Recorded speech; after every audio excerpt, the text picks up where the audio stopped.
하나님은 여러분을 축복하시고 또 여러분의 삶 속에 하나님의 샬롬이 있기를 축복합니다. 여러분, 오늘은 2021년 한 해를 마무리하는 주일입니다. 이제 우리는 2022년을 새롭게 준비하고 있습니다. 그러나 2021년을 맞이하는 2022년을 맞이하는 여러분의 마음은 어떻습니까? 1년 내내 여러분 우리는 참 캄캄했고, 그리고 1년 내내 우리는 소망이 없이 절망스러웠습니다. 이런 상황에서 2022년을 바라보는 우리의 마음은 그렇게 기대가 되지 않습니다. 내년도 똑같을 거다. 내년도 코로나에서 벗어나지 못할 거다. 내년도 참 어려울 거다. 내년에도 무슨 좋은 상황이 되지는 않을 것 같다. 이런 마음이 지금 우리에게 듭니다. 하지만 오늘 2021년 마지막 주일을 맞는 우리에게 하나님께서 그렇지 않다, 우리에게도 하나님이 주시는 소망을, 좋은 소식을 말씀하고 있습니다. 하나님은 오늘 여러분들에게 말씀합니다. 2022년을 기대해라. 하나님께서 말씀하고 있습니다. 내가 이제 상황을 바꿔줄 것이다. 은혜의 새해가 준비되어 있다. 이렇게 지금 말씀하고 있는 것입니다. 마찬가지입니다. 오늘 이 말씀을, 오늘 우리가 읽은 이 말씀을 가지고 나눌 때 이 말씀은 저 사람이 들어야 될 말씀이고, 이 말씀은 나와 상관없는 말씀이라고 받으시면 나와는 아무 관련이 없습니다. 그러나 오늘 전해지는 말씀이 로고스, 기록된 말씀이 나에게 하시는 말씀, 바로 나에게 하는 말씀, 레마로 받을 때, 나에게 하시는 말씀으로 받을 때 그 말씀이 2020년에 2022년에 여러분 가운데 이루어질 줄 믿습니다. 여러분, 오늘 말씀에 등장하는 사람들을 보십시오. 그들은 캄캄한 인생을 살고 있었습니다. 마치 올해를 살아갔던 우리 같았습니다. 그들은 맹인이었죠. 여러분, 맹인이라는 말은 앞이 보이지 않는 사람들이죠. 그들의 삶은 분명히 생각했을 겁니다. 이제 나의 삶은 내일도 오늘도 내일과 같을 것이며, 그리고 올해도 내년도 올해랑 같을 거다. 계속 내 인생은 맹인같이 캄캄할 것이다라는 그러한 삶으로 살아왔습니다.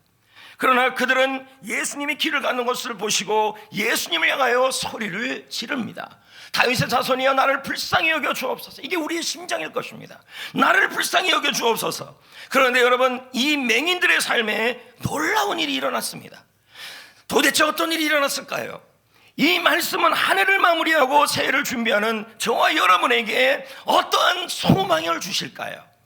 먼저 이 맹인들이 어떤 삶을 살았는지를 보겠습니다. 볼까요? 27절 말씀을 다 같이 읽어볼까요? 시작. 예수께서 거기에서 떠나가실새 두 맹인이 따라오며 소리질러 이르되 다윗의 자손이여 우리를 불쌍히 여기소서 하더니. 여러분, 여기 맹인이라는 단어가 역시 등장하지요. 뜻은 눈이 멀었다. 그러나 이 말에 유래가 있습니다. 그 유래는 무엇이냐면 연기가 자욱하게 껴있다, 그리고 흐리다, 어둡다, 또 이럴 때 사용한다는 거예요. 장애물이 있어서 배들이 갈 수가 없어. 그래서 어려운 이 강의 상태, 그 상태를 쓸 때 하는 말이 이 디플루스, 맹인이라는 단어인 것입니다. 성도 여러분, 맹인의 삶은 캄캄합니다. 맹인의 삶은 막막합니다. 맹인의 삶은 장애물이 있습니다. 그래서 장애물이 있기에 보이지 않고 캄캄하고 장애물이 있으니 늘 사고가 날 상황이고 위험에 처해지는 것이죠. 맹인의 삶은 자신을 책임질 수 없고 남을 책임질 수 없고 가족도 책임질 수 없는 게 맹인의 삶이에요. 인생의 계획을 생각할 수도 없고 미래를 볼 수도 없고 또 다른 내일을 향하여 기대도 할 수 없는 게 맹인의 삶이죠. 저는 이 맹인의 삶을 보면서 마치 2021년을 보내는 우리의 모습 같았습니다. 맹인 같았다라는 것입니다. 위험 속에 살고 있었지요. 올해 한 해를 보십시오. 끝나지 않는 장애물 경지 같았습니다. 앞은 흐리고 연기가 자욱하게 끼어있고 장애물이 있고 눈이 멀고 막막하고 캄캄하고, 경제의 장애물을 넘고 나면 질병의 장애물이 또 기다리고 있고, 질병의 장애물을 넘고 나면 또 예기치 않은 사고의 장애물이 또 기다리고 있었습니다. 사고의 장애물을 넘고 나니 어떨 때는 사람의 장애물이 또 우리를 기다리고 있고, 사람의 장애물을 넘고 나니 사역의 장애물이 또 우리를 기다리고 있었습니다. 책임져야 될 사람들은 있지만 우리가 책임질 수가 없습니다. 죽음이 언제나 바로 내 앞에 있는 것 같아서 그래서 시편에 보면 이런 고백이 있잖아요. 죽음과 나의 사이는 손바닥 한 뼘 사이다.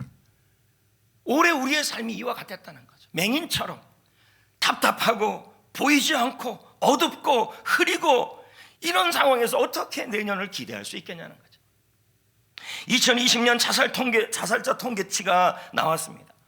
우리나라 자살 통계치가 36명, 하루에 36명.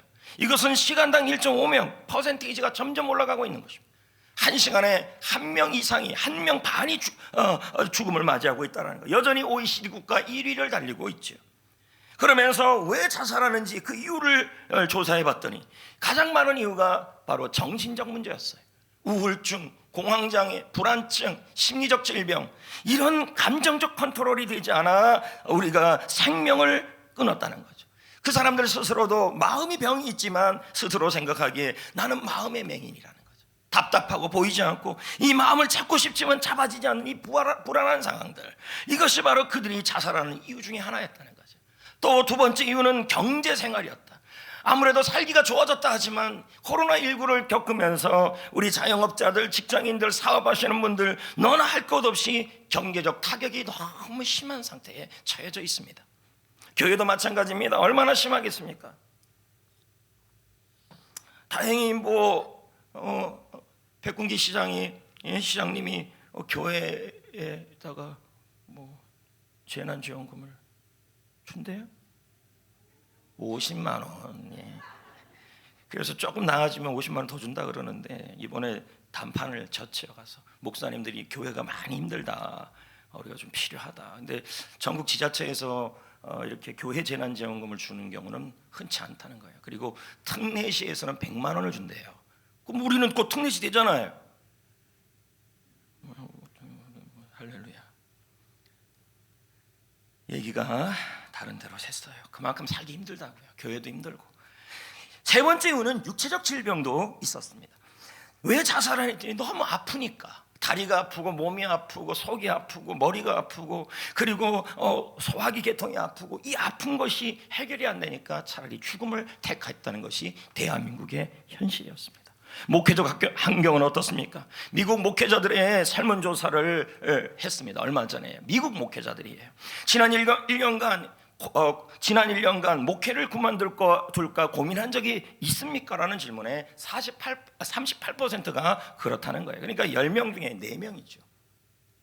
코로나 전에도 목회로 인해 힘들었는데 코로나 이후에 심각한 탈진이 왔다는 것이 미국 목회자들의 보고서입니다. 자, 다 캄캄하다는 거죠. 그러면서 2022년을 기대하기가 참 어렵다는 상황이에요. 꼭 저는 지금의 우리의 모습이, 여러분의 모습과 우리의 모습이 이 두 명의 맹인 같다는 생각이 들었다는 거죠. 지금 온난화는 갈수록 심해지고 위험해지고 있죠. 전 세계가 직면한 가장 위험한 환경 문제 1위가 62%, 10건 중에서 6건이 뭐냐면 기후변화라고 지금 얘기하고 있습니다. 갈수록 사는 것이 막막해지고 미래가 보이지 않고 2021년의 마지막 끝자락에 서 있는 우리의 모습은 내년의 전망이 좋아 보이지 않는 거죠. 자영업자들, 그리고 직장생활 하시는 분들, 자녀들, 그리고 여러분 모두 하시는 그 모든 일에 참 마치 이 맹인처럼 막막하고 어둡고 위험 속에 살고 있습니다. 그렇게 우리는 지금까지 살아왔어요. 여러분 올해 얼마나 힘드셨습니까? 얼마나 이 상황에서도 수고 많이 하셨습니까? 이 코로나 상황에서 얼마나 열심히 버티고 견디셨습니까? 그러면서 마음속에 2022년에 대한 기대가 없어요. 맹인들처럼 내일도 나는 캄캄할 거다, 내년도 캄캄할 거라고 얘기하는 것입니다. 이 맹인들도 그랬습니다. 그러나 주님께서는 오늘 우리에게 굿 뉴스를 전하고 있는 것입니다. 좋은 소식을 전하고 있는 것입니다. 그것이 무엇입니까? 하나님은 우리에게 내년 2022년에 은혜의 새해를 준비하고 있음을 말씀하고 있습니다. 그것이 오늘 30절에 말하고 있는 거예요. 이 맹인들에게 도무지 캄캄하고 앞길을 보이지 않는 이들에게 하나님 예수님께서는 그들의 눈이 밝아지게 했다는 거예요. 보자고요. 30절 시작. 그 눈들이 밝아진지라. 자, 그들의 눈이 어떻게 됐대요? 이것은 뭐예요? 열렸다, 장애물이 제거됐다, 이런 뜻이 되는 것입니다. 하나님 예수님은 그들의 눈을 열어주셨고 그들의 앞길을 열어주신 것입니다. 여러분 이것이 바로 뭐예요? 은혜의 때가 왔다라는 것입니다. 이사야서의 말씀에 보면 은혜의 해라는 표현이 나옵니다. 이사야서 61장 2절. 이 이사야서가 기록된 시절은 바로 포로기 때가 아니에요. 그러나 장차 이스라엘 백성들이 포로로 잡혀가지만 잡혀가는 그때로 끝나는 것이 아니라 은혜의 새해가 올 것이다, 은혜의 때가 올 것이다 라고 선포하는 거예요. 이사야 61장 2절이에요. 네. 아니 지금 나왔잖아요. 은혜의 해. 할렐루야. 여러분, 오늘 여러분에게 제가 부탁드립니다. 지금 여기서 목회자가 선포하는 이 말씀, 제가 기도하며 2달을 묵상하며 매 설교가 기본은 2달을 묵상하고 나오는 겁니다. 묵상하면서 하나님께, 우리 성도들에게 하나님 무슨 말씀을 하실 길 원하십니까? 물으면서 제가 묵상하면서 여러분들에게 하나님의 이 이름으로 선포하는 이 메시지를 들을 때 한 귀로 듣고 한 귀로 흘리지 마시고 그냥 기록된 말씀으로 듣지 마시고 나에게 하시는 말씀, 2022년에 나에게 하시는 말씀으로 받으시기를 축복합니다. 하나님이 여러분을 위하여 은혜의 새해를 준비하고 있다. 하나님이 여러분을 위해서 은혜의 새해, 은혜의 때를 준비하고 있다. 지금 내 삶은 막막하고 캄캄해도 우리는 말합니다. 지금까지 삶을 보세요. 올해의 현실을 보세요. 나는 안 될 거예요. 내년에도 소망이 없어요. 그냥 현상 유지만 하면 좋겠어요. 사는 게 우울하고 힘들어요. 우리는 이렇게 생각한다는 거죠. 그래서 벌써 2021년을 마무리 짓는데 2022년을 바라보면서 이런 마음을 먹어요. 하나님께서 은혜의 해를 준비하고 있음에도 불구하고 우리 마음은 이미 맹인들에게 은혜의 해를 준비하고 있음에도 불구하고 우리 마음은 그저 이대로만 살아도 좋겠다, 현상 유지만 하면 좋겠다, 그저 이 마음만 품고 있다는 거예요. 여러분, 모세도 그랬습니다. 아이고 하나님, 저는 못해요. 아이고 하나님, 저는 실패자예요. 아이고 하나님, 저 같은 것이 뭐랍니까? 저는 40년 동안 이미 도망자였고 광야의 한복판에 있습니다. 그냥 이 광야에서 여기서 살다가 죽을 거예요. 내 인생은 앞으로도 더 나아지지 않을 거예요. 아마 모세의 마음이 그런 마음이었을 것입니다. 우리도 그런 마음이에요. 아이고 하나님, 저는 못해요. 아이고 하나님, 제가 이 광야의 한복판에 있었던 것이 벌써 몇십 년인지 몰라요. 올해를 보세요. 그냥 저는 여기서 이렇게 살다가 버티다가 내 인생은 더 이상 나아지지 않을 거예요. 우린 이런 마음으로 지금 서 있다는 거죠. 그러나 하나님은 우리에게 말씀하십니다. 아니, 모세에게 말씀하십니다. 모세야, 나는 하나님이다. 나는 여호와다. 스스로 있는 하나님이다. 나는 살아계신 하나님이다. 나는 너의 앞길을 열어줄 수 있다. 은혜의 때가 올 것이다. 은혜의 해가 올 것이다. 너를 통하여 열방이 돌아오게 할 것이다. 할렐루야. 실제로 하나님은 그의 인생에 장애물을 걷어주시고 그의 인생에 은혜의 때가 오게 하여 주신 거죠. 지난 12월 달 수요일 날, 어느 날 수요일 날 CBS 시네마 국장과 부장이 저를 찾아왔어요. 그분들과 저는 이런저런 이야기를 나누었죠. 근데 그분이 제가 처음 CBS 방송 선교를 하기 위해서 처음 연결해 주신 그 국장님이에요. 그래서 어떻게 지내냐 했더니 뭐 춘천 가 있었다고 하면서 막 이런저런 얘기를 나눴어요. 그러면서 이러면서 최근 상영되고 있는 그 영화 얘기를 하는 거예요. 12월 2일 날 개봉된 십계에 대한 애니메이션 철로 역전 같은 걸 했어요. 그래서 제가 들으면서 국장님, 이렇게 좋은 영화가 있는데 그렇다면 우리 용인에 있는 목사님 그냥 무료 시사해 좀 해주시면 안 돼요? 그랬더니 안 될 게 뭐가 있냐는 거예요. 그래서 모이기도 그러니까 우리 교회 있잖아요. 그래서 다 우리 교회에서 하자 해서 공지를 했는데 웬걸요? 한 명도 많이 신청해. 하여튼 좀 거시기했어요. 많이 신청이 안 됐어요. 그래서 제가 그냥 취소시켜버렸어요. 우리 봉사자들도 준비해야 되고 간식도 준비해야 되고 그래서 이럴 바에는 안 하는 게 낫겠다 하고 제가 취소를 했어요. 하지만 우리 교회 성도님들에게는 이 영화를 보여주고 싶은 거예요. 할렐루야. 예, 그래서 1월 중순경 CBS 시네마국에서 와서 이 십계에 대한 영화를, 철로 역전 같은 애니메이션 영화를 여러분 극장에 나서 지금 볼 수 있는 이 어마어마한 영화를 우리 교회에서 주일날 가족들과 함께 보도록 만들었어요. 그 예고편을 보여드리겠습니다. 보세요.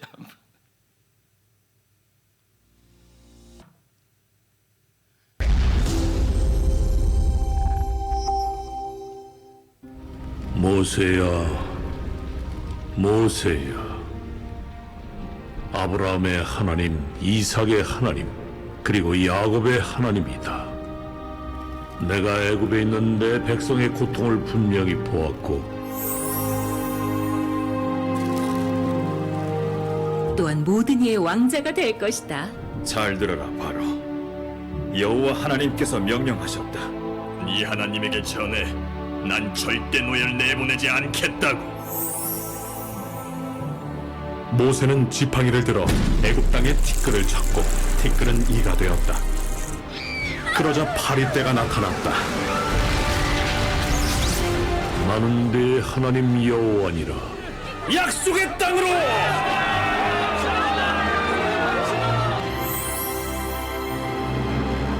네, 원래 이게 외국 영화인데 이제 한국 성우들이 완전 더빙을 해주셨어요. 그래서 여러분들 영화 보기도 어르신들이 보기에도 아주 좋습니다. 여러분, 이 영화는 바로 모세의 이야기예요. 홍해라는 이 끝에서 길을 여시는 하나님을 보여주고 있는 내용이죠. 성경에는 인생의 장애물로 한계를 경험한 사람들이 많이 나와요. 기드온은 어떻습니까? 여러분, 그는 말합니다. 나는 천한 집안 출신입니다. 형제 중에서도 가장 작은 자입니다. 그러므로 나의 내일은 오늘보다 나아지지 않을 것이고 나는 나는 어떤 기도 없을 겁니다 라고 생각한다는 거예요. 그러나 여러분, 하나님이 약속하시고 하나님이 전하실 때 그것이 나의 하나님이고 나에게 하시는 말씀으로 받으면 내 속에 일을 이루시는 것입니다. 오늘도 동일해요. 저게 분명히 제가 오늘 이 맹인들의 말씀을 통해서 눈을 열었다. 그리고 하나님이 밝게 했다. 그리고 이사야 61장 말씀처럼 하나님이 은혜의 해를 주신다 라고 이렇게 말씀이 전해졌는데, 이 말씀을 그냥 머리로 받는 게 아니라 나의 말씀으로 받으셔야 된다는 거예요. 할렐루야. 그러면서 하나님이 기드온에게 말합니다. 기드온아, 걱정하지 말아라. 기드온아, 염려하지 말아라. 네가 천한 집안 출신이든 네가 형제 중에서 가장 작은 자든 걱정할 필요 없다. 나는 여호와라. 나는 전능하신 하나님이라. 내가 너에게 은혜의 때가 오게 할 것이다.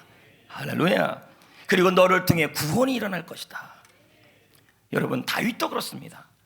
다윗은 하나님께 말을 할 수 있었죠. 하나님, 저는 작아요. 저는 경험도 없어요. 제가 어떻게 골리앗을 이겨요? 저의 하루는 매일 더러운 양을 치고 냄새나는 양을 치는 목동에 불과해요. 저는 더 이상 나아질 게 없어요. 나의 내일은 더 좋아지지 않아요. 근데 하나님의 계획은 달랐다는 거예요. 하나님은 말씀해요. 나는 너의 상황을 다 알고 있다. 너의 형편을 다 알고 있다. 하지만 나는 여호와라. 나는 만군의 여호와라. 나는 전능하신 하나님이라. 내가 너를 무대 뒤편에서 무대 중앙으로 옮길 것이다. 너를 통하여 이스라엘이 진정한 예배자와 합한 자로 서게 만들 것이다. 여러분, 올해 우리는 끝을 보았습니다. 절망을 했습니다. 본문에 맹인 같지 않았습니까? 코로나19, 물질, 건강의 장애물, 사람 관계, 그리고 자녀로 인한 어려움, 가중한 업무, 삶의 문제, 한국적 교회 상황 모두 좋지 않았습니다. 캄캄합니다. 도저히 내년이 보이지가 않습니다. 이런 상황에서 그냥 2021년, 2022년을 맞을 거냐는 거죠. 그러나 하나님은 빛이요, 하나님은 소망이요, 하나님은 힘이시요, 하나님은 길이요, 하나님은 능력이요, 하나님은 평안인 줄 믿습니다. 하나님은 이미 2022년을 위해서 은혜의 때를 다 준비하고 있는 줄 믿습니다. 근데 우리는 벌써 절망하고 있다는 거죠.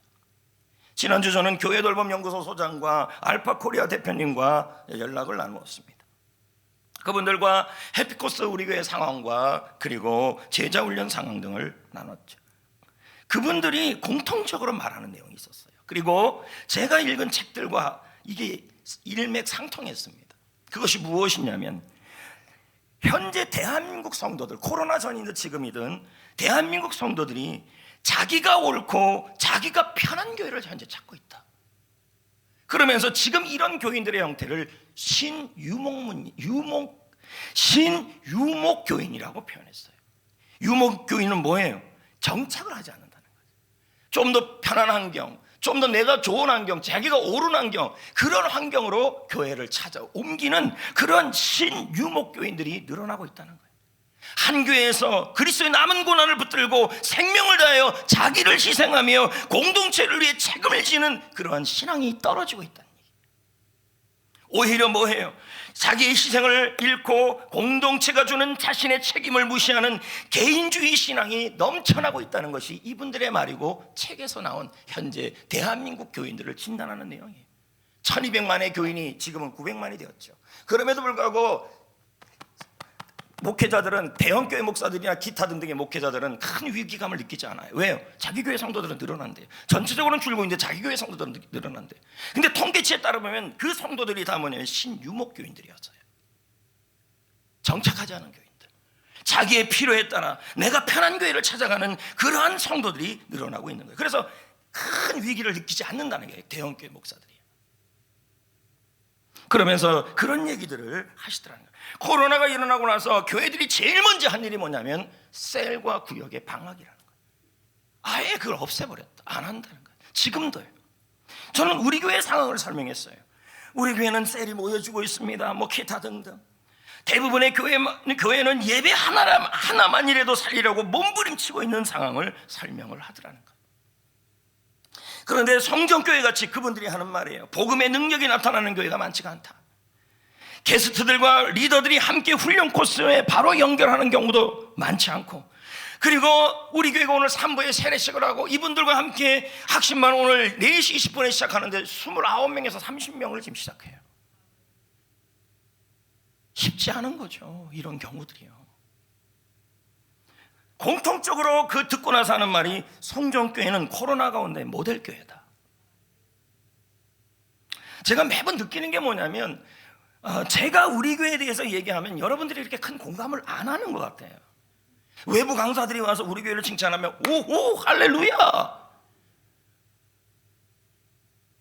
이유는 이거겠죠. 목사님이 자랑하는 것 같다. 그게 아니죠. 여러분이 잘하고 있다고 설명하는 거죠. 지금 왜 이러는지 모르겠어요. 외부 강사들이 와서 성전교회 칭찬하면 오호, 제가 하면은 그냥 하나님이 하신 거예요, 여러분. 아닙니까, 여러분? 아니, 코로나 상황에서 학신반이 29, 30명을 하는데 오늘 시작하는데요, 또요? 예? 코로나에서 제자 훈련을 3클래스나 하는 교회가 어디 있어요? 들어보니까 무슨 교회들을 보니까 제자 훈련이 있지만 그 제자 훈련은 허울뿐인 제자 훈련이에요. 목사님이 직접 참여해서 생명을 걸고 하는 제자 훈련은 많지가 않아요.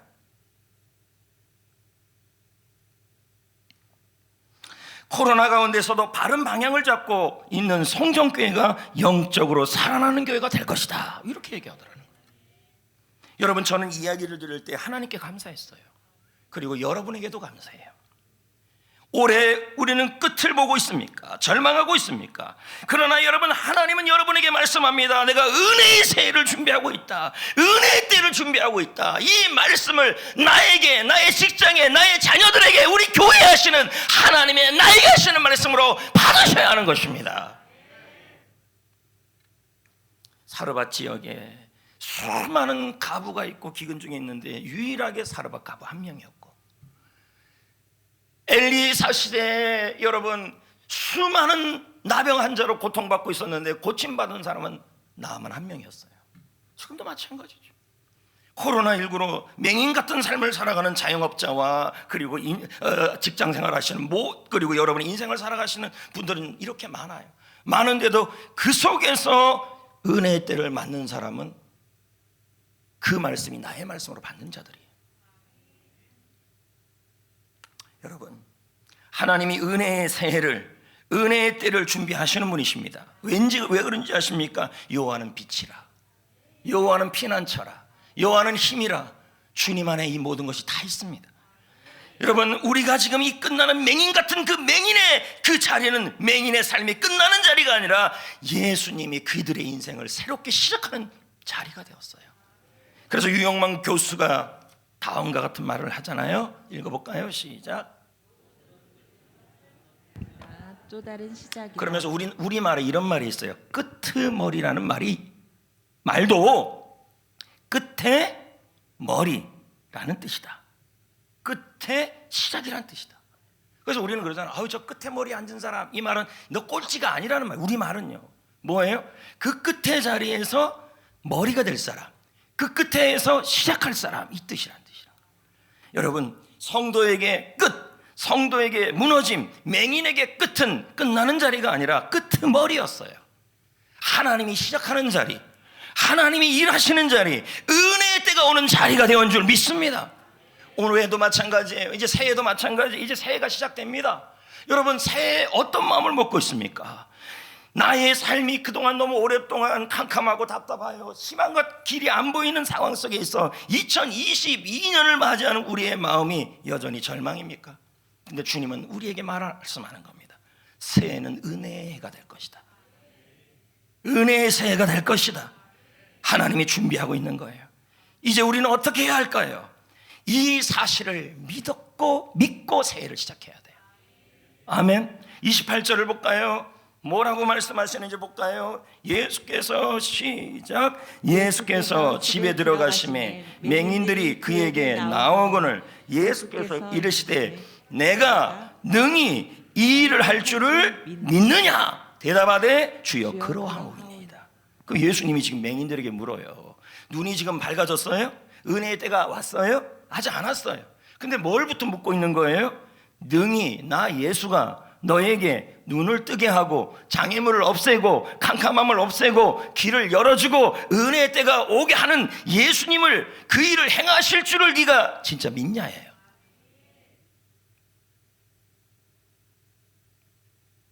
칼빈이 그런 말을 하잖아요. 믿음은 맹신이 아니다. 명확한 지식을 갖고 믿어야 한다. 지금 이 맹인들은요, 맹신을 한 게 아니에요. 명확한 지식을 갖고 있었어요. 우리 예수님이 눈을 뜨게 하신다. 그럼 여러분들도 어떻게 해야 돼요? 믿어야죠. 뭘요? 우리 주님께서 새해에 은혜의 때를 주실 것이다. 새해에 하나님께서 길을 열어주실 것이다. 나의 사업장, 나의 인생, 나의 자녀, 나의 삶, 나의 건강에 하나님이 길을 열어주실 것이다. 은혜의 새해를 주실 것이라는 사실을 우리는 뭐 해야 돼요? 주님은 지금 뭐 하고 있어요? 주기 전에 믿느냐예요. 그랬더니 맹인들이 뭐라고 얘기를 해요? 주여 그러하옵니다.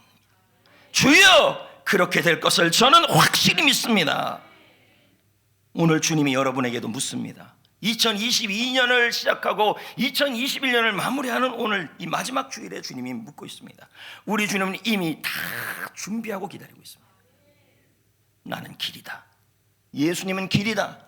예수님은 빛이다. 예수님은 소망이다. 예수님은 평안이다. 예수님은 보화다. 예수님은 평안이다. 예수님은 모든 것을 다 준비하고 있어요. 그런데 여러분에게 묻고 있는 거예요. 내가 은혜의 때를 준비하고 있는지를 믿느냐? 이거부터 묻는 거예요. 내가 은혜의 때를 준비하고 있는 것을 내가 믿느냐? 그러면 우리도 대답해야 돼요. 주여 나는 확실하게 하나님의 말씀을 나의 말씀으로 믿습니다. 하나님이 은혜의 때를 줄 것을 믿습니다. 그렇게 될 것을 믿습니다. 그랬더니 예수님이 뭐라고 얘기해요? 29절에 이에 예수께서 그들의 눈을 29절에 이에 예수께서 그들의 눈을 만지시며 이르시되 너희의 믿음대로 될지니라. 할렐루야. 믿음대로란 말은 믿음에 부합하게, 그 믿음에 합하게 믿음만큼 주겠다는 뜻이에요. 그러니까 2021년을 준비하면서 내년에는 현상 유지만 하면 좋겠다. 그러면 뭐라 그럴까요? 그래, 네 믿음대로 그 믿음만큼 이렇게 말씀하시는. 우리 주님은 전능하신 분이고 못할 게 없는 분이신데, 한계가 없는 분이신데, 우리는 스스로 나의 현실과 답답한 맹인 같은 삶 때문에 이미 스스로를 한계를 정하는 것입니다. 주님은 오늘도 우리에게 말씀하십니다. 너희의 믿음만큼, 믿음에 부합하게 내가 할 거다, 줄 거다. 하나님 예수님은 그들의 믿음을 통해서 그들의 믿음만큼, 그러면 이 맹인들의 믿음은 뭐예요? 내 눈이 캄캄하지만 예수님이 나의 눈을 뜨게 할 거라는 믿음을 가졌다는 거예요. 그럼 2022년을 어떻게 해야 돼요? 내 상황은 답답하지만 우리 예수님께서 은혜의 때를 주시고 은혜의 해를 주시고 은혜의 새해를 주실 것이라고 확실하게 믿고 시작해야 된다는 거예요. 아멘. 11개 하를 보면요, 남편을 입은 그 선지자 생도가 나와요. 그 가부가 된 거죠. 이제 이 사람은 먹고 살기가 참 힘들어요. 그러니까 자꾸 빚을 지고 살았어요. 그러니까 빚이 모이니까 이제는 그 빚을 갚을 수가 없어요. 그래서 빚쟁이들이 찾아와서 하는 말이 아들을 돈 대신 달라. 아들이 팔려가야 될 상황이었어요. 가진 거라고는 작은 기름 한 통이 전부였어요. 이 선지자 생도의 부인은 무슨 생각이 들었냐면 나는 더 이상 희망이 없다. 그냥 내일도 희망이 없고 오늘도 희망이 없고 나는 빚더미에 살려있다. 이렇게 내가 살아가는 건 그냥 그런 거다 하면서 아무 희망 없이 살아가는 그때 엘리사가 와요. 하나님의 이름을 대신해서 와서 그러면서 엘리사가 이 여인에게 이렇게 말을 해요. 열왕기하 4장 3절에 빈 그릇을 빌려라. 그러나 분명히 말했어요. 조금 빌리지 말아라. 이 말은 무슨 말이에요? 많이 빌려라. 엄청나게 빌리라 이 뜻이에요. 그런데 이 가부가 나가서 몇 개 가지고 와요. 6개밖에 안 갖고 와요. 엘리사가 하나님의 이름으로 기도하고 기름을 빈통에 부었어요. 근데 성경에 기름이 떨어지지 않았어요. 기름을 붓고 만약에 여러분 이 가부가 통 하나를 빌려왔다면 통 하나만 채워졌을 것이고 10개를 빌려왔다면 10개가 채워졌을 것이고 60개가 빌려왔다면 60개가 찼을 거예요. 그녀의 살 길이 훨씬 더 풍성하게 열렸을 거예요. 하지만 그녀의 믿음이 그거밖에 안 됐어요. 믿음만큼, 믿음대로예요. 저는 여러분에게 묻고 싶어요. 여러분의 믿음은, 새해를 준비하는 여러분의 믿음은 어느 정도입니까? 벌써부터 이런 생각하고 있지 않습니까? 경기가 너무 나빠서, 몸이 너무 아파서, 상황이 너무 안 좋아서, 사는 게 너무 힘들어서 망하지 않고 버티기만 하면 그나마 다행이야. 자, 이렇게 시작하는 분들이 계십니까? 도대체 우리가 믿는 하나님이 그 정도밖에 안 됩니까? 찬양도 오늘 불렀잖아요. 주 여호와는 강대하시다. 예? 우리 주님이 뭐라 그래요? 너는 내게 구하라. 열방을 내게 유업으로 주리라. 아니 주님의 한계는 그 정도인데 이미 우리의 믿음은 요만해요. 그냥 하나님이 여러분이 그렇게 말하면 경기가 나빠서 새해는 망하지 않고 그냥 버티기만 하면 그나마 다행이에요 라고 말하면 하나님은 이렇게 말씀하실 거예요. 좋아, 네가 그렇게 조그만 믿음을 내미니까 그만큼만 채워줄 거야. 내년도 네 믿음대로 되라. 이렇게 말씀할 수 있다는 거죠. 성도 여러분, 올해 우리는 맹인 같은 삶을 살았습니다. 물질도 캄캄하고 가정도 어둡고 그리고 인생도 막막하고 그리고 매사가 걱정이 되고 몸도 막막하고 건강도 막막하고 한국 교회도 길이 안 보이고 내년에는 이 한계에서 더 이상 벗어날 수 없는 것처럼 보이는 거죠. 내년 1년이 더 코로나가 갈지 우리가 어떻게 알아요? 그럼에도 불구하고 여러분, 이 코로나 속에서도 하나님이 하신 뜻이 있고 계획이 있습니다. 여기서 우리가 절망할 건 아니라는 거죠.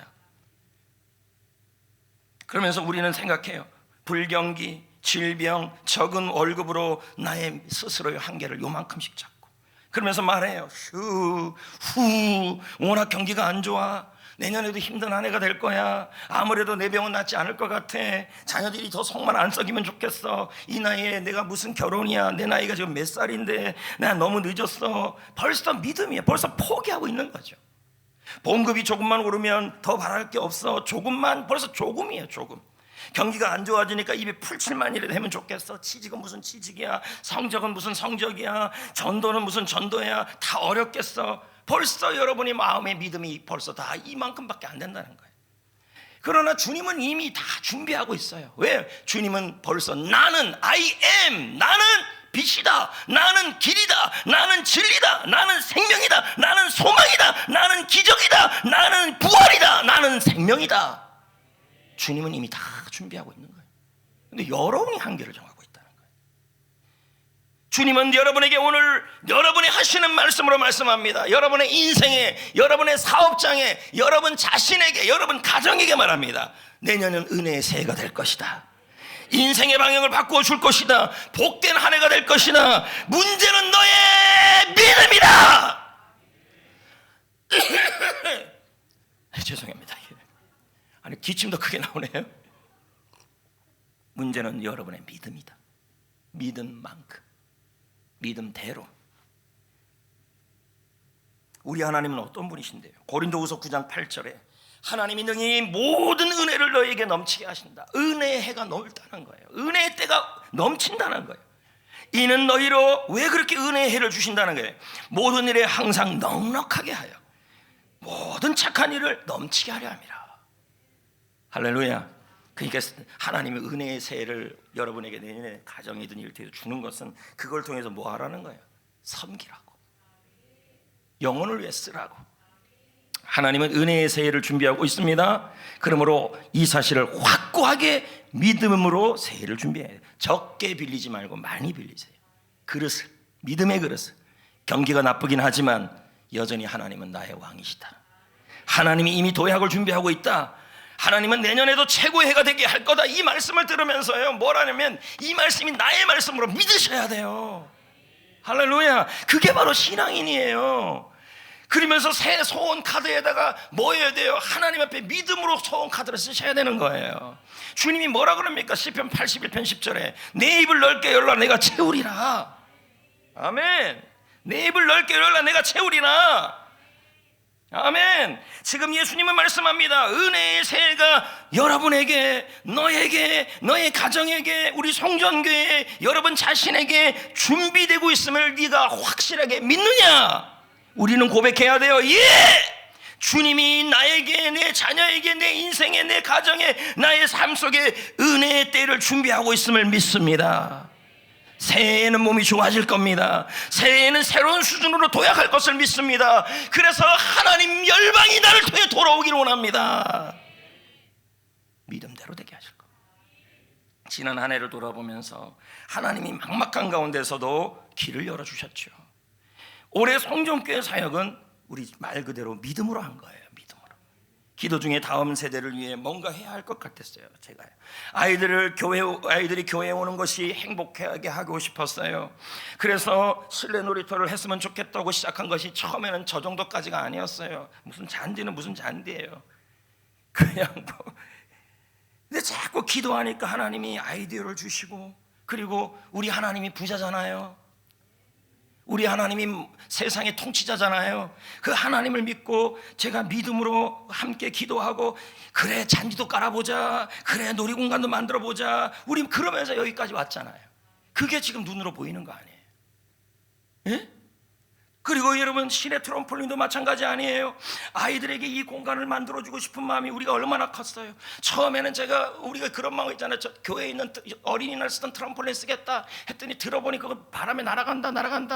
뭐 어떡하냐 하고는 싶고, 어딜 가도 저는 트럼폴린만 뭐예요? 교회 가도 트럼폴린 하고 싶고 해주고 싶고, 아이들이 즐겁게 해주고 싶고, 믿음으로 추진했잖아요. 주님이 주신다 하면서요. 우리 하나님이 부자잖아요. 우리 세상은 다 하나님 거잖아요. 부족하면 달라 그러면 되는 거 아니겠습니까? 지금 저기 세워졌잖아요. 눈에 다 보이잖아요. 중고등부 전자드럼도 마찬가지예요. 몇 번이고 아이들이 좀 바꿔주면 안 돼요. 야, 있는 거 써라. 그거 얼마나 좋은 건지 아냐? 싫은데요. 왜 저기는 좋은 거 주고 우리는 맨날 이래요? 유초등부 해주고 중고등부는 뭐예요? 아, 그렇구나. 그래서 저도 이제 필요성을 느낀 거죠. 그리고 또 기도했는데 또 이 전자드럼 헌물하는 분이 어디서 또 생겨가지고, 그래서 지금 중고등부 가보세요. 전자드럼을 갖고 얼마나 신나게 내리치는지 모릅니다. 참 감사한 일이죠. 저는 아토를 볼 때마다 마음에 이런 마음이 들었어요. 저기 노인대학도 해야 되고, 저기에서 문화공연도 해야 되고, 저기에 중고등부 학생들도 있는데 저기다가 좀 LED를 하나 계속 볼 때마다 했으면 좋겠다는 마음이 있었어요. 그래서 물론 좋은 환경이만 자랑할 게 아니라 그 환경을 가지고 중요한 선교와 복음의 도구로 쓰면 참 좋겠다라는 그 마음을 먹고 있었어요. 그리고 이제 본당 이 LED를 처음 할 때만 해도 제가 걱정을 할 때만 해도 얼마나 저 화면이 선명하고, 제가 그때 걱정을 했잖아요. 제 눈에 낀 김이 보이구나, 여기 있는 다크서클 보일까 봐. 안 보여요. 걱정할 게 없어요. 그러면서 이제 제가 했는데 보니까 글자도 좀 작고, 파워포인트도 포인트를 갖고 예배를 드리는데도 파워포인트는 대빵만하게 나오고 나는 이렇게 코딱지맣게 나오고, 막 이런 상황이 되면서 제가 여기저기 자료도 보고, 저쪽 유사운드 처치 청관홍 목사 거도 보고, 그 교회도 보는데 그 조그만 교회가 어마어마하더구만요. 벽에도 다 해놓고, 그래서 그것도 좀 보고 또 얘기도 들어보고 열이 들어보고 하면서 제가 마음속에서 이제 소망을 품고 계속 있었어요. 소망을 품고. 하지만 뭐 막막하죠, 이거 하기가. 그래서 여러 가지 한계를 끼고 있었습니다. 그런데 여차저차 우리 장로님들과 어떻게 해가지고 좀 길이 열렸어요. 이 본당의 얘는 노인대학 쪽 중고등부 쪽으로 가고, 봐요. 이렇게 안 좋아하실 줄 제가 알았어요. 본당은요, 할렐루야. 8m에서 9m. 보여줄게요. 자, 보여줄게요. 짜자잔 짠, 짜자잔 짠. 이제 여기가 다 이렇게 되는 거예요. 이렇게 쭉 해석 보세요. 짠, 짠. 저 정도예요. 왜 이걸 저렇게 하느냐? 이제 여러분들 생각하기에 제가 이거 잠깐 이렇게 얘기했더니 뭐 바꿀 필요도 없는데 여러분이 눈 수준이 낮아서 그런 거예요. 우리가 할 수 있는, 우리 교회에서 할 수 있는 성도들과 예배와 복음을 전하기 위한 좋은 도구는 훨씬 더 잘하는 교회들도 많아요. 근데 우리는 최소한이에요. 저게요. 이해되시겠어요? 해놓고 나서 기절하지 마세요. 너무 선명해서 지금 이거보다 빛이 밝아지는 게 어마어마해요. 이제 진짜 제 다크서클이 보일 겁니다. 진짜 보여요.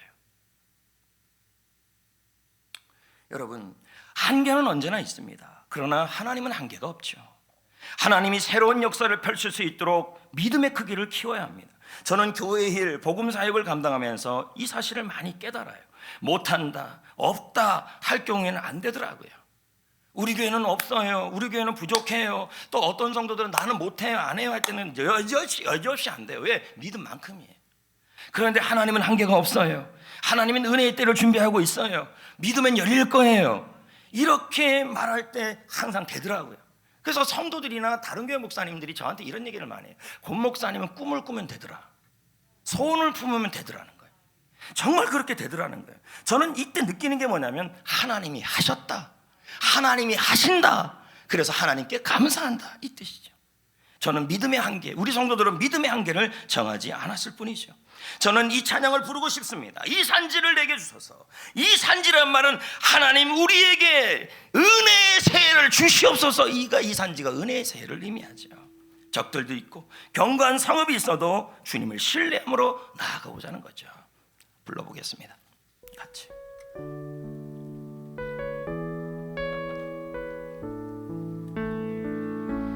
주님이 주신 땅으로 한 걸음씩 나아갈 때에 수많은 적들과 견고한 성이 나를 두렵게 하지만 주님을 신뢰함으로, 주님을 의지함으로, 주님이 주시는 담대함으로 큰 소리 외치며 나아가네. 이 산지를 내게 주소서. 그날에 주께서 말씀하신 이제 내가 주님의 이름으로 그 땅을 취하리니. 이 산지를 내게 주소서. 그날에 주께서 말씀하신 이제 내가 주님의 이름으로 그 땅을 취하리니. 2022년 은혜의 때가 준비되고 있음을 믿습니까? 확실하게 믿으셔야 돼요. 이제 5일 남았잖아요. 저는 작년 성구영신 예배가 생각이 나요. 성도들도 없이 그저 몇 명 모아놓고 정말 눈물 나더라고요. 그러나 올해는 다 같이 드리게 된 줄 믿습니다. 여러분, 성구영신 예배 때까지 기도로 준비해 주시고, 금주는 기도하며 새벽에 나와 기도하면서 새해를 준비해 주십시오. 1년을 돌아보며 우리 패키지 나간 것처럼 회계 카드도 써주시고, 내년을 위한 소원 카드도 준비해 주시고, 그리고 하나님이 우리에게 주신 약속의 말씀을 위해 기도하셔야 합니다. 올해 약속의 말씀이 나에게 이루어지지 않았다는 것은 그 약속의 말씀을 나의 말씀으로 매일매일 받지 않았기 때문이에요. 내 말씀이 돼야 돼요. 내 말씀. 그리고 새해 첫 예물을 정성껏 준비해야 돼요. 잠언 3장 9절 10절을 읽어볼까요? 시작. 내 재물과 내 소산물에 뭐예요? 처음 익은 열매로 여호와를 공경하라. 그리하면 내 창고가 가득 차고 내 포도즙들에 새 포도즙이 넘치리라. 여러분, 하나님은요 처음의 것을 중요하게 여깁니다. 하나님은 처음 예배를 귀하게 여깁니다. 그러므로 성구영신 예배는 내년을 결정하는 아주 중요한 예배입니다. 할렐루야. 그리고 여러분, 하나님은 처음 예물을 통해 복이 넘치도록 포도즙이 창고가 가득 차게 하신다고 말씀하고 있는 거죠. 저는 부교역자 때요, 첫 사례, 그게 100만 원이든 얼마든 하여튼 첫 사례는 무조건 하나님께 드렸어요. 마치 아무튼요 드렸어요. 믿음으로 드렸어요. 어떻게 먹고 사냐 해도 드렸어요. 왜요? 하나님은 첫 열매를 중요하게 여기기 때문에 하여튼 드렸어요. 성전교회 담임 목사가 되었을 때도 첫 사례는 무조건 하나님께 몽땅 다 드렸어요. 저는 하나님이 이 모습을 기쁘게 받았다고 저는 믿어요. 왠지 아십니까? 그러면서 저는 그때도 기도했어요. 제가 이렇게 드리지만 저는 굶지 않을 걸로 믿고, 또 하나님, 저는 앞으로 제 소원이 있다면 나누는 목사가 되는 것입니다. 우리 교회가 나누는 교회가 되는 것입니다. 이런 소원으로 드렸습니다. 지금도 똑같아요. 저는 나누는 목사가 되고 싶고, 주고 싶은 목사가 되고 싶고, 섬기는 목사가 되고 싶고, 욕심 부리는 목사가 되고 싶지 않아요. 복음을 위해 나누고, 다음 세대를 위해 나누고, 교회를 위해 나누고 싶습니다. 교회를 위해 나누고, 복음을 위해 나누고, 다음 세대를 나눌 때 전혀 아깝지가 않아요. 지역교회를 위해 나누고, 지역 사회를 위해 섬기는 거 너무 아깝지가 않아요. 근데 여러분, 저는 제 옷 사는 거, 그리고 제 식사 한 끼 먹는 건요 정말 아낍니다. 잘 돈 안 써요. 그런데 남을 대접하고, 목사님들을 대접하고, 그리고 우리 다음 세대를 위해서 얘네 또 청년들이 이번에 한다 그러면 또 제가 또 주는데요, 하나도 아깝지가 않아요. 내 거는 제가 아껴요. 예? 진짜 아껴요, 저는요. 근데 여러분을 위해 쓸 때는 안 아껴요. 왜 이렇게 안 아까운지 모르겠어요. 하나도 안 아까워요. 목사님들한테 저는요 그냥 밥도 어떨 때는 안 먹기도 하고 그냥 이렇게 햇반, 할렐루야, 저는 햇반에 비벼 먹고 이래요, 저는요. 근데 목사님들 대접할 때는 들꽃, 뜰 안에, 그래봤자 여기 또 우리 교회도 왜 있어야 될 텐데, 음식점 잊어버리면 안 되는데, 우리 교회 음식점들 하여튼 비싼 데만 골라서 먹여요. 드려요. 남을 대접할 땐 진짜 극진하게 해요. 왜요? 받는 것보다 주는 것이 복되기 때문에. 저는 그때 그 첫 열매를 드렸던 그때가 생각이 나요. 그때 드렸던 그 모습을 하나님이 기뻐 받으신 거라고 믿어요. 왜요? 그 말씀 그대로 이루어지고 있으니까. 나는 가난해도 하나님은 부자고, 나는 없어도 하나님은 모든 걸 가지신 분이에요. 우리가 좀 당당하게 살아야 된다고 믿어요. 할렐루야. 제가 중고등부 애들, 야 니들 통닭 사 먹으라 10만 원 줬어요. 물론 얘네들이 한 번도 통닭 뒷다리를 가져온 적은 없어요. 4만 줬지. 그래도 쫓으면서 기뻐해요. 제가 아는 모 교회는요 이게 있대요. 첫 열매 예물이라고 있대요. 근데 그 교회 성도들은요 취직했을 때 첫 사례를 다 하나님께 드리고, 그리고 사업을 했을 때 첫 사례도 하나님께 드린대요. 근데 한 교회 여자 청년이 가정이 괜찮아요. 그래서 굳이 직장생활 할 필요가 없어요. 근데 목사님이 첫 예물만 올려오면, 첫 열매 예물만 들어오면요 침 튀길 정도로 기도하더래요. 그게 너무 부럽다는 거예요. 그리고 이 청년이 그걸 받고 싶어갖고 직장에 취직을 했잖아요. 그리고 한 달 만에 봉급 받았잖아요. 그리고는 그만두고 첫 봉급 드리고 회사 그만뒀어요. 근데 목사님이 올라오냐, 성도들이 헌금을 가져올 때 딱 첫 열매 예물을 따로 구분해서 올라오는데, 그러면 목사님이 죄야, 이게 어떤 예물인지 아니까.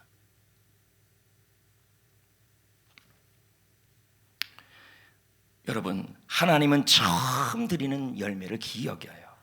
성군 영신 예배 때 드리는 신년 감사 예물, 여러분 새해 첫 예물이에요. 여러분 저 역시도 1년을 돌아보면요 참 많이 각종 예물을 드려요. 진짜 많이 해요. 절개 예물도 뭐 성탄절이 아마 제일 열심히 낼 것 같아요. 예? 하여튼 최선을 다해 하나님께 드리는 건요. 근데 제가 제일 조금 내린 게 뭐냐면 신년 예배예요. 성구형 뭐 그냥 뭐 여태껏 많이 냈으니까 그냥 뭐 조금만 넣지 솔직히 회개했어요. 이번 설교 준비하면서.